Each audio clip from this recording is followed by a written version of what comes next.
YouTubers and live streamers. Both are content creators on the internet occupying YouTube and Twitch respectively. Pretty often though, these platforms cross over and many YouTubers also stream, and many streamers also make videos, myself included. Now, having a good amount of experience with both Twitch and YouTube, and having been observing and following many big content creators on both sites for a while now, I've seen what can be more and less effective when it comes to tapping into audiences, growing a channel, and overall just being successful on content creation. And I have noticed some places where I feel like YouTubers misunderstand how to actually use Twitch, or streamers don't really get how to actually use YouTube effectively, and in this video I'm going to be going over some things that I feel like both streamers and YouTubers are missing out on or don't quite get about the other site. But just take this as a sort of content cop-esque style video. I'm not necessarily coming at this from a place of authority. You know, I'm not some huge YouTuber or some huge streamer, obviously.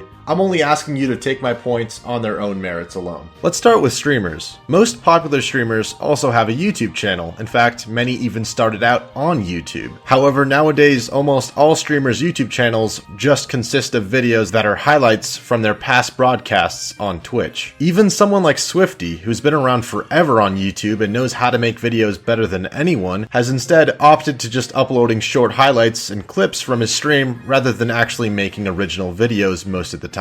It's been a very, very long time since we won a BG. Coincidentally, his channel and popularity also seems to have declined a little bit over the years. Now, if that's how he wants to format his videos and manage his time, that's his choice of course, but from someone who's been following him for years, it just seems silly to me to give up that level of production and quality that got him big in the first place. I remember watching his duel videos, for example, from years ago, and he would have these epic 1v1 duels versus people with all this amazing added commentary, flashy editing,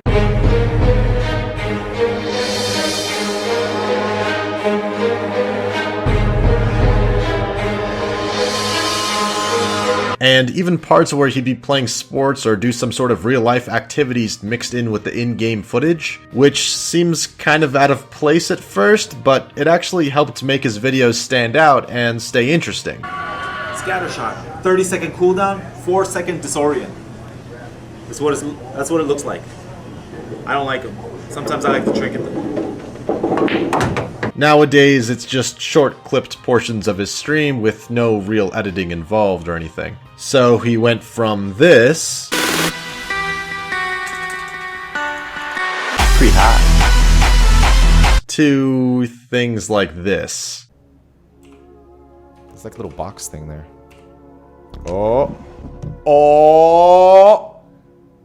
By the way, if you look at the thumbnail for that video, it's some straight nightmare fuel. I mean, holy shit, what the fuck is that? Kill it with fire. Again, this is a format a lot of streamers take when it comes to videos, and look, I get it. These stream highlights can actually be entertaining and really useful for people who don't want to sit there and just watch the entire stream. And by no means am I saying to do away with this kind of video. It's just that I think there's a lot of untapped potential for streamers to reach a larger audience with YouTube. And in fact, those that do seem to put out more original content actually get measurably larger audiences and more success. Okay, look, I know I bring up Kripparrian in basically every video, but in a lot of ways the guy just has it down. Krip actually started out making well-made videos from back in the day. But once he became a full-time streamer, he actually never stopped making videos. And while yes, a lot of his content is still revolved around highlights from his stream, in each and every one he still discusses what actually happened in the clips, just for his YouTube videos. He describes what they highlight, and each video serves a purpose as well, rather than just having ambiguous stream highlights for the sake of having them. I believe that due to being involved with the videos and having more original content in them has given Krip a lot more success in terms of views and audience size compared to other streamers. And it's not just because he's been around longer, because he's actually not been around longer than a lot of these other much more established people. And as a result of his success, a lot of big Hearthstone streamers have followed his format almost exactly on YouTube. I'm not necessarily saying they copied him, by the way, but it just goes to show how effective it really is. But even in that same vein, take someone like Firebat, another Hearthstone streamer. He basically just goes the highlight route exclusively without any sort of added commentary or creativity. And yeah, he's doing well, well, but not nearly as well as Crip, and I think part of it's because that type of video is not as compelling to watch, when it's just purely a snippet from the stream. Most streamers limit themselves with videos by only putting up highlights, and the times that they do have more original videos, it's actually been really interesting and popular as well. I love when streamers will just make a video about some particular topic that they're interested in and just actually talk about it without having to just take a clip of where they were talking about it on stream, because it feels a lot more direct, concise, and prepared. Unfortunately, these types of videos are a rarity or are not done at all amongst streamers. Vlogging is also something that I think would be interesting to see streamers do more of. It's obviously already a hugely popular format for many YouTubers, and some streamers who do this, such as Sodapoppin and Ice Poseidon, actually have more interesting videos because of it. Finally, if you are going to do strictly highlight videos, I think editing and having much more production value makes them a lot more enjoyable to watch. It also makes them different than just watching a past broadcast, which you can already do on Twitch. One popular streamer who I've noticed is really good at doing this is Tim the Tatman, who has really well edited and funny stream highlights on his channel.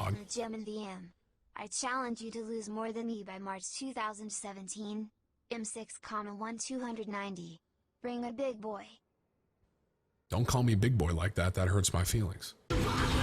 Despite all of these criticisms, I do think that generally streamers are good at tapping into YouTube. Even if they're selling themselves short a lot of the time, they're at least putting their stuff out there. The same can't necessarily be said about YouTubers when it comes to live streaming.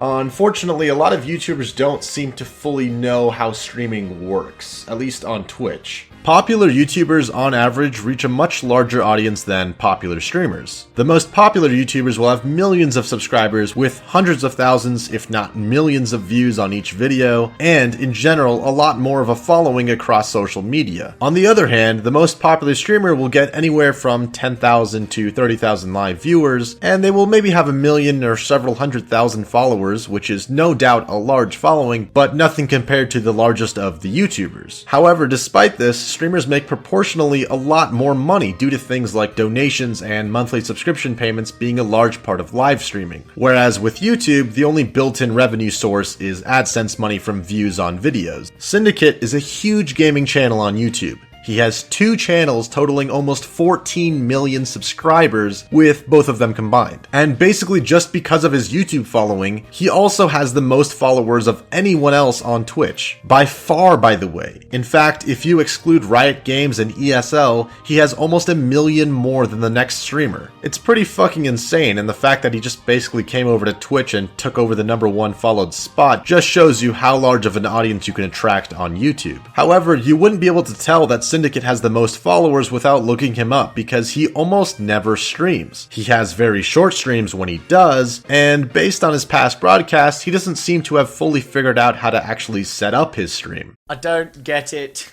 What am I missing? Warning, high encoding CPU usage being taken up. That's great. That's exactly what I want. Apart from my computer can't handle the stream. I'm doing 2 FPS. What the fuck? Aha. I was there thinking I was streaming and everything was working. Turns out I clicked record, not stream. I can't even stream in 1080 downscaled to 720. It doesn't fucking work.